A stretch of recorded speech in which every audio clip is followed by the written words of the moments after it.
Hello, adventurers of all shapes and sizes. My name is Chance. Welcome to my Spellbook, and thank you so much for tuning into the 22nd episode of our Feat series. Today we're going to be taking a look at one of the most common min-max picked feats out there. Today we are taking a look at Great Weapon Master. This feat is found in the Player's Handbook, so we should all have access to it. And before we move on to the description, I just want to take a brief moment here and tell you what feats are and kind of how they work. So feats are the alternative to your ability score improvements. You can pick them usually every 4 levels. Some classes get them a little bit more frequently than others, but for the most part it's every 4 levels. That being said, they are extra traits, skills, and abilities your characters can gain access to make them a little bit more customized and to really complement your own personal playstyle. With that out of the way, let's look at the description for Great Weapon Master. So something I would really like to point out is that there is no prerequisite for this feat, meaning anyone of any class, any skill set, and any race can pick it. With that being said, let's look at the full description.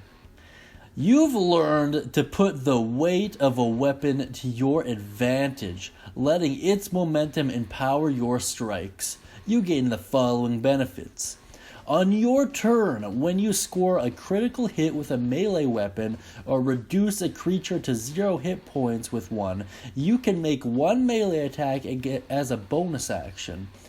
Before you make a melee attack with a heavy weapon that you're proficient with, you can choose to take a -5 penalty to the attack roll. If the attack hits, you add +10 to the attack's damage. Fantastic stuff.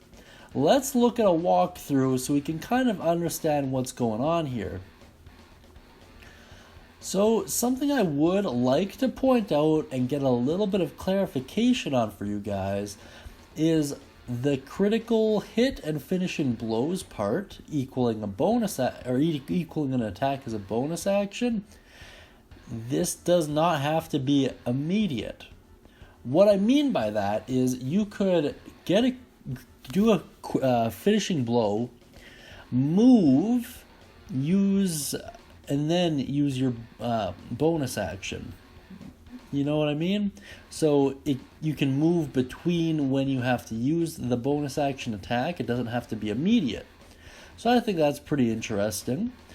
In terms of the -5 to attack roll equals the +10 to damage, that's the component that makes this so gosh darn good for the min-maxers and heavy hitters out there.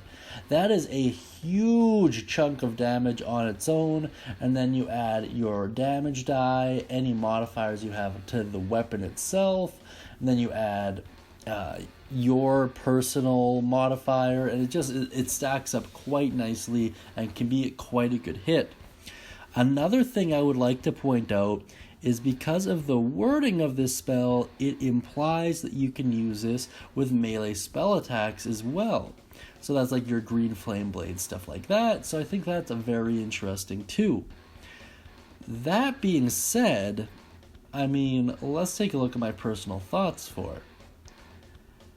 I think it is fairly obvious that the ones who stand the most to gain are the ones who miss the least.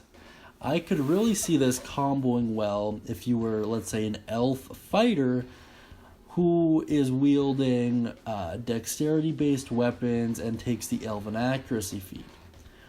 That would essentially guarantee you your odds of missing are incredibly low and your damage potential is incredibly high. And I do think that is a fairly common build that's out there. I've seen something close to it in one of my personal campaigns and it rocked it.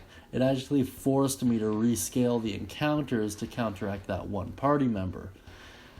That being said, guys, if you have any ideas, any build concepts, or any comments you'd like to make about Great Weapon Master, please take it down beneath in the comments. I love reading them, and I know everyone else tuning in does as well. That being said, guys, happy adventuring, and as always, thank you so much for tuning in today.